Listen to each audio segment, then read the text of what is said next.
ಅತ್ಯಂತ ಕಾನ್ಫಿಡೆಂಟ್ ಆಗಿದ್ದ ತನೀಶಾ ಅವರು ಹೊರಗಡೆ ಹೋಗಿದ್ದಾರೆ. ತನೀಶಾ ಅವರು ಹೊರಗಡೆ ಹೋಗೋದಕ್ಕೆ ಮುಂಚೆ ಸಿಕ್ಕಾಪಟ್ಟೆ ಕಾನ್ಫಿಡೆಂಟಾಗಿ ಮಾತಾಡ್ತಾ ಇದ್ರು. ನಾನು ಹೊರಗಡೆ ಹೋಗೋದಿಲ್ಲ ಅನ್ನೋ ರೀತಿನಲ್ಲಿ ಹೇಳ್ತಾ ಇದ್ರು.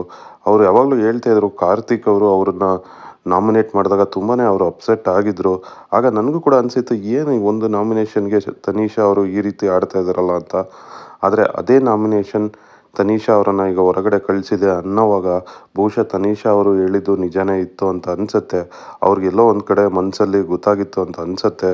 ಸೊ ಈ ನಾಮಿನೇಷನ್ ಸಿಕ್ಕಾಪಟ್ಟೆ ಕಾಸ್ಟ್ಲಿ ಆಗತ್ತೆ ಅವ್ರ ಪಾಲಿಗೆ ಅಂತ. ಸೊ ಅದೇ ರೀತಿ ಆಗಿದೆ ಇವಾಗ. ಹಾಗಾಗಿ ತನೀಶಾ ಅವರು ಹೊರಗಡೆ ಹೋಗಿದ್ದಾರೆ. ತುಂಬ ಜನ ಹೇಳ್ತಾ ಇದ್ದಾರೆ ತನೀಶಾ ಅವರು ಸೀಕ್ರೆಟ್ ರೂಮಲ್ಲಿ ಇದ್ದಾರೆ ಅಂತ. ಆದರೆ ಅದು ಕೇವಲ ನಾವು ಮೀಡಿಯಾಗಳಲ್ಲಿ ನೋಡ್ತಾ ಇದ್ದೀವಿ. ಸೋಷಿಯಲ್ ಮೀಡಿಯಾದಲ್ಲಿ ಆ ರೀತಿ ಬರ್ತಾ ಇದೆ. ಆದರೆ ನನಗೆ ಹಂಗೆ ಅನ್ನಿಸ್ತಾ ಇಲ್ಲ. ಯಾಕಂದರೆ ಸೋಷಿಯಲ್ ಮೀಡಿಯಾದಲ್ಲಿ ಹಾಗೆ ಹೇಳ್ತಾ ಇದ್ದಾರೆ. ಇನ್ನು ಕನ್ಫರ್ಮೇಷನ್ ಸಿಕ್ಕಿಲ್ಲ. ಸೊ ದಿನಗಳು ತುಂಬ ಕಮ್ಮಿ ಇದೆ. ಕಂಟೆಸ್ಟೆಂಟ್ಗಳು ಜಾಸ್ತಿ ಇದ್ದಾರೆ. ಸೊ ಹಾಗಾಗಿ ಇನ್ನೂ ಸಾಕಷ್ಟು ಎಲಿಮಿನೇಷನ್ ಮಾಡಬೇಕಾಗತ್ತೆ. ಸೊ ಏನೋ ಹಬ್ಬ ಅನ್ನೋ ಕಾರಣಕ್ಕೆ ಎಲಿಮಿನೇಷನ್ ಮಾಡದೇ ಇಟ್ಟಿದ್ರು ಅಂತ ಅನಿಸತ್ತೆ. ಬಟ್ ಆದರೆ ಆಗಿನ ಸಿಚುಯೇಷನಲ್ಲಿ ತುಕಾಲಿ ಸಂತೋಷ್ ಅಥವಾ ಹಳ್ಳಿಕಾರ್ ಇಬ್ಬರಲ್ಲಿ ಒಬ್ಬರು ಹೋಗಬೇಕಾಗಿತ್ತು. ಆದರೆ ಅವರಿಬ್ಬರು ಹೋಗದೆ ಈಗ ತನೀಶಾ ಅವರು ಹೋಗಿದ್ದಾರೆ. ಸೊ ಎಲ್ಲೋ ಒಂದು ಕಡೆ ಏನೋ ಚೇಂಜಸ್ ಆಗಿದೆ ಅಂತ ಅಂದ್ಕೊಳ್ತೀನಿ. ಬಟ್ ನನ್ನ ಪ್ರಕಾರ ನಮ್ರತಾ ಅವರು ಹೋಗ್ತಾರೆ ಅಂತ ಅಂದ್ಕೊಂಡಿದ್ದೆ. ಯಾಕಂದರೆ ನಮ್ರತಾ ಅವರಿಗೆ ಕಂಪೇರ್ ಮಾಡಿದ್ರೆ ತನೀಶಾ ಅವರು ಬೆಟರ್ ಇದ್ದರು ಅಂತ ಅನಿಸತ್ತೆ. ಮತ್ತೊಂದು ಕಡೆ ತುಕಾಲಿ ಸಂತೋಷ್ ಅವರನ್ನು ಒಂದು ಕಡೆ ಸೇವ್ ಮಾಡ್ತಾ ಬರ್ತಾಯಿದ್ದಾರೆ. ನಮ್ರತಾ ಅವರನ್ನು ಸೇವ್ ಮಾಡ್ತಾ ಬರ್ತಾಯಿದ್ದಾರೆ. ಅದರ ಹಿಂದಿನ ಉದ್ದೇಶ ನಮಗೆ ಗೊತ್ತಿಲ್ಲ. ಯಾಕಂದರೆ ಕೆಲವೊಂದು ಸರ್ತಿ ಅಭಿಮಾನಿಗಳು ಏನು ಮಾಡ್ತಾರೆ ಅಂದರೆ ಸೋಷಿಯಲ್ ಮೀಡಿಯಾದಲ್ಲಿ ಮಾತಾಡ್ತಾರೆ ಮತ್ತು ಕಮೆಂಟ್ ಮಾಡ್ತಾರೆ. ಆದರೆ ವೋಟ್ ಮಾಡೋದನ್ನು ಎಲ್ಲೋ ಒಂದು ಕಡೆ ಮರ್ತು ಬಿಡ್ತಾರೆ ಅಂತ ಅನಿಸುತ್ತೆ. ಸೊ ಅದರ ಎಫೆಕ್ಟೇ ತನೀಶಾ ಅವರು ಹೊರಗಡೆ ಹೋಗ್ತಾ ಇದ್ದಾರೆ ಅಂತ ಅನಿಸುತ್ತೆ. ಯಾಕಂದರೆ ಸೋಷಿಯಲ್ ಮೀಡಿಯಾ ಬೇರೆ ಆಗುತ್ತೆ, ವೋಟಿಂಗ್ ಬೇರೆ ಆಗುತ್ತೆ. ಅಥವಾ ಬೇರೆ ಇನ್ನೇನಾದರೂ ಕಾರಣಗಳು ಇರ್ಬೋದು.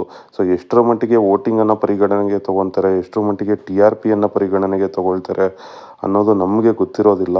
ಹಾಗಾಗಿ ಬಹುಶಃ ಬಿಗ್ ಬಾಸ್ ಅವರು ಯಾವ ರೀಸನ್ಗಾಗಿ ಅವರನ್ನು ಕಳಿಸ್ತಾ ಇದ್ದಾರೆ ಅನ್ನೋದು ಅವರಿಗೆ ಗೊತ್ತಿರುತ್ತೆ. ಬಟ್ ನನ್ನ ವೈಯಕ್ತಿಕ ಅಭಿಪ್ರಾಯದ ಪ್ರಕಾರ ನಮ್ರತಾ ಅವರು ಅಥವಾ ತುಕಾಲಿ ಸಂತೋಷ್ ಅವರು ಹೋಗಬೇಕಾಗಿತ್ತು. ತನೀಶಾ ಅವರು ಉಳ್ಕೋಬೇಕಾಗಿತ್ತು ಅಂತ ಅನಿಸುತ್ತೆ. So as a woman contestant Sangeetha ಅವರು ಹೇಳೋ ಥರ ಸಂಗೀತ ಅವರ ಈಕ್ವಲ್ ಅಮೌಂಟಲ್ಲೇ ತನೀಶಾ ಅವರು ಕೂಡ ಎಫರ್ಟ್ ಹಾಕಿದ್ದಾರೆ, ಸಿಕ್ಕಾಪಟ್ಟೆ ಆಡಿದ್ದಾರೆ. ಸೊ ಯಾವ ರೀತಿ ಯಾವ ಆದರೆ ಎಲ್ಲೋ ಒಂದು ಕಡೆ ಸಂಗೀತ ಅವರಿಗೆ ಮಾತ್ರ ಆ ವುಮನ್ ಕಾರ್ಡ್ ವರ್ಕ್ ಆಗ್ತಾ ಇದೆ. ಬಟ್ ತನೀಶಾ ಅವರಿಗೆ ಅದು ವರ್ಕ್ ಆಗಲಿಲ್ಲ. ಯಾಕೆ ಅಂತ ಗೊತ್ತಿಲ್ಲ. ಸೊ ತನೀಶಾ ಅವರು ಕೂಡ ಒಂದು ನಮ್ರತಾ ಅವರಿಗೆ ಕಂಪೇರ್ ಮಾಡುವಾಗ ತುಂಬ ಚೆನ್ನಾಗಿ ಆಡ್ತಾಯಿದ್ರು ಅನ್ನೋದು, ಅವರು ಯಾವುದೇ ತಂಡದಲ್ಲಿರಲಿಲ್ಲ, ಯಾರ ಒಂದು ಬ್ಯಾಕ್ ಬೋನಲ್ಲಿ ಇರಲಿಲ್ಲ. ಸೊ ಇಂಡಿವಿಜುವಲ್ ಆಗಿ ಆಡ್ತಾಯಿದ್ರು. ಯಾರೇ ಬಂದರೂ ಕೂಡ ಫೈಟ್ ಮಾಡ್ತಾಯಿದ್ರು. ಅದು ವಿನಯ್ ಇರಲಿ, ಕಾರ್ತಿಕ್ ಇರಲಿ, ಸಂಗೀತ ಇರಲಿ, ಪ್ರತಾಪ್ ಇರಲಿ. ಸೊ ಎಲ್ಲರ ಜೊತೆಯಲ್ಲೂ ಫೈಟ್ ಮಾಡ್ತಾಯಿದ್ರು. ಆದರೆ ಅವರು ಎಲಿಮಿನೇಟ್ ಆಗಿದ್ದಾರೆ, ಏನು ಮಾಡೋಕ್ಕಾಗಲ್ಲ. ಸೊ ನಾವು ಕೂಡ ಅದನ್ನು ಒಪ್ಕೋಬೇಕಾಗತ್ತೆ. ಬಟ್ ನನ್ನ ಪ್ರಕಾರ ಅವರು ಸೀಕ್ರೆಟ್ ರೂಮ್ಗೆ ಹೋಗೋದು ಕೂಡ ಇಲ್ಲ ಅಂತ ಅಂದ್ಕೊಳ್ತೀನಿ. ಯಾಕೆಂದರೆ ತುಂಬ ಕಮ್ಮಿ ಇದೆ ದಿನಗಳು. ಆದರೆ ಕಂಟೆಸ್ಟೆಂಟ್ಗಳು ಒಳಗಡೆ ಜಾಸ್ತಿ ಇದ್ದಾರೆ. ಇನ್ನೂ 2 ಎಲಿಮಿನೇಷನ್ ಮಾಡಬೇಕಾಗತ್ತೆ. ಸೊ 5 ಜನ ಮಾತ್ರನೇ ಒಳಗಡೆ ಇರ್ತಾರೆ ಫೈನಲ್ ಟೈಮಲ್ಲಿ. ಸೊ ಇನ್ನೂ ಇಬ್ಬರು ಹೊರಗಡೆ ಹೋಗಬೇಕು. ಹಾಗಾಗಿ ಇವ್ರನ್ನ ಈ ಟೈಮಲ್ಲಿ ಸೀಕ್ರೆಟ್ ರೂಮ್ಗೆ ಕಳಿಸಿದ್ರೆ ಮತ್ತಷ್ಟು ದಿನಗಳು ಕಾಲ ಬಿಗ್ ಬಾಸನ್ನು ಮುಂದೂಡಬೇಕಾದಂಥ ಪರಿಸ್ಥಿತಿ ಕೂಡ ಬರುತ್ತೆ. ಯಾಕಂದರೆ ಅವರು ಸೀಕ್ರೆಟ್ ರೂಮಲ್ಲಿ ಇದ್ದರೆ ಮತ್ತೆ ಒಳಗಡೆ ಬಂದು ಯಾವಾಗ ಟೈಮನ್ನು ಸ್ಪೆಂಡ್ ಮಾಡ್ತಾರೆ. ಸೊ ಮತ್ತು ಬೇರೆ ಕಂಟೆಸ್ಟೆಂಟ್ಗಳು ಹೊರಗಡೆ ಹೋಗಬೇಕಾಗತ್ತೆ.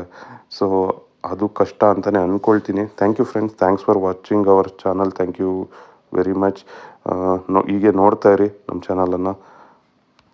ಮತ್ತೊಂದು ಕಡೆ ಇನಿಷಿಯಲಿ ನಾನು ನೋಡ್ದಂಗೆ ಪ್ರತಾಪ್ ಅವರಿಗೆ ಒಳಗಡೆ ಮತ್ತು ಹೊರಗಡೆ ಎರಡೂ ಕಡೆ ಸಂಕಷ್ಟಗಳು ಸಾಕಷ್ಟು ಶುರುವಾಗಿದೆ. ಸೊ ಏನಾಗತ್ತೆ ಪ್ರತಾಪ್ ಅವರ ಪಾಡು? ಸೊ ಯಾಕೆ ಈ ಹುಡುಗನ್ನ ಇಷ್ಟೆಲ್ಲ ಅವಾಂತರಗಳು ಸುತ್ತಕೊಳ್ಳುತ್ತೆ? ಯಾಕೆ ಆ ಹುಡುಗನಿಗೆ ಏನಾಗಿದೆ ಅಂತ ನನಗಂತೂ ಗೊತ್ತಿಲ್ಲ.